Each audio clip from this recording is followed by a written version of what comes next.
नमस्कार दोस्तों, आप सभी का बहुत बहुत स्वागत है आपके अपने YouTube चैनल में। दोस्तों, जैसा कि हमने आप सबसे बोला था कि हिंदी वर्णमाला की एक सीरीज़ आपके सामने लेके आएंगे, जिसके अंतर्गत आप अल्प प्राण, महाप्राण, अघोष, सघोष, अंतस्थ व्यंजन, ऊष्म व्यंजन, स्पर्श व्यंजन, कचड़ता 5 वर्ग होते हैं जिनमें इन्हें सबको स्पर्श व्यंजन कहा जाता है। इस सब को क्लियर आज करेंगे इसी वीडियो में।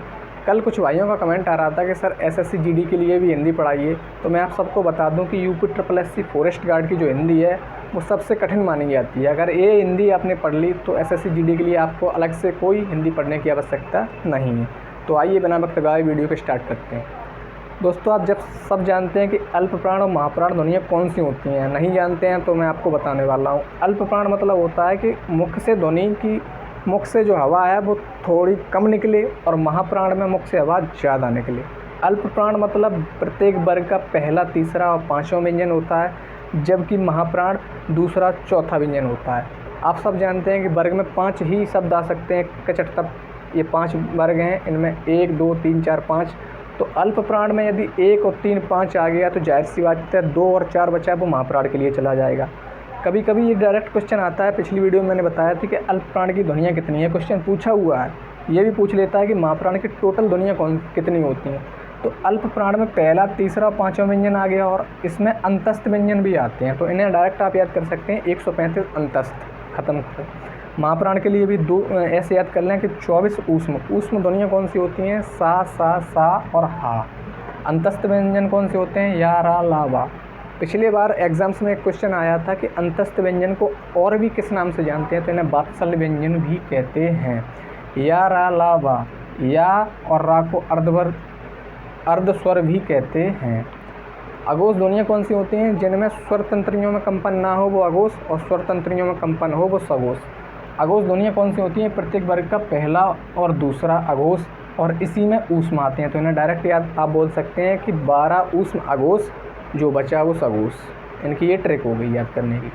अब बात आते हैं स्पर्श व्यंजन।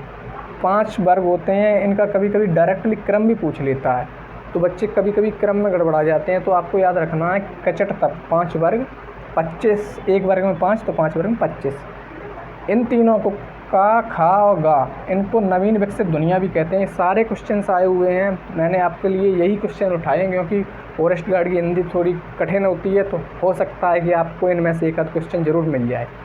और इनको चा, छा, जा और झा, इनको स्पर्श व्यंजन भी कहते हैं। स्पर्श संघर्षी व्यंजन आप अपनी कॉपी पर नोट जरूर कर लीजिएगा, क्योंकि बोर्ड इतना हमारे पास बड़ा नहीं है कि हम उस पर हर चीज़ को लिख सकें, इसलिए हम बोल रहे हैं, 2-2 बार बोल रहे हैं। आप अपने कॉपी पर जरूर नोट करिएगा। चा, छा, जा को स्पर्श संघर्षी व्यंजन भी कहते हैं। और इसके टा वर्ग के जो ये 2 वर्ड हैं, डाडलिया और डाड़क्कन, आप भी इस भाषा में कुछ बोलते होंगे, इनको कई नामों से जाना जाता है। ये पिछली बार क्वेश्चन पूछा हुआ था। आप सब जानते हैं उच्छिष्ट व्यंजन और द्वित्व व्यंजन, आप 2 नाम से जानते हैं, लेकिन इनको ताड़नजात व्यंजन भी कहते हैं, इनको नए व्यंजन भी कहते हैं, इनको आगत व्यंजन भी कहते हैं, इनको विकसित ध्वनियाँ भी कहते हैं। ये कभी शब्द के शुरुआत में नहीं आएंगे, जैसे कि आपने लिखा सड़क शब्द, तो सड़क में ये बीच में जो डाडलिया आई है ये ताड़नजात व्यंजन होंगे, ये कभी शब्द की शुरुआत नहीं करेंगे। कभी कभी आ जाता है कि वाक्य शुद्धि में ये क्वेश्चन दे देता है, तो अगर ये इन पहचान ये है कि इनकी जो बिंदी है वो इनके नीचे लगेगी, और इसकी जो बिंदी है वो इसके पास में रहेगी, नीचे नहीं रहेगी, इनकी ये पहचान है। तो इन्हें कभी कभी ये डायरेक्ट क्वेश्चन भी पूछता है कि जो ताड़नजात व्यंजन है वो किस भाषा से हिंदी में आए हैं, और इनका एक क्वेश्चन और है कि किस भाषा के हैं। दोनों क्वेश्चन अलग अलग हैं। ये पहले तुर्की भाषा के शब्द हैं, तुर्की से फिर फारसी में आए, और फारसी से फिर हिंदी में आए। इन्हें आप लिख लीजिएगा, क्योंकि बोर्ड पे हो सकता है आपको साफ साफ ना दिख रहा हो, इसलिए मैं 2-2 बार बोल रहा हूँ। ये किस भाषा के शब्द है? तुर्की भाषा के शब्द है, तुर्की से फारसी में आए, फारसी से फिर हिंदी में आए। तो ये क्वेश्चन आपके लिए बहुत इंपॉर्टेंट है, ये हो सकता है क्वेश्चन पूछ लिया जाए।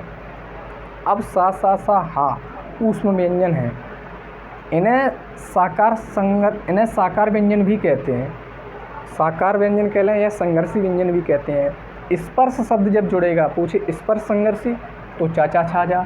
अगर पूछे संघर्षी, अकेला संघर्षी पूछे तो सा, हा। ये आपके हिंदी वर्णमाला का ये वीडियो। आशा करते हैं अभी भी अगर कोई आपका डाउट है तो हमें वीडियो कमेंट बॉक्स में ज़रूर बताएं, और आशा करेंगे कि आपको अच्छे से समझ आया होगा। तब तक के लिए हमें दीजिए इजाज़त, नेक्स्ट वीडियो मिलते हैं। धन्यवाद।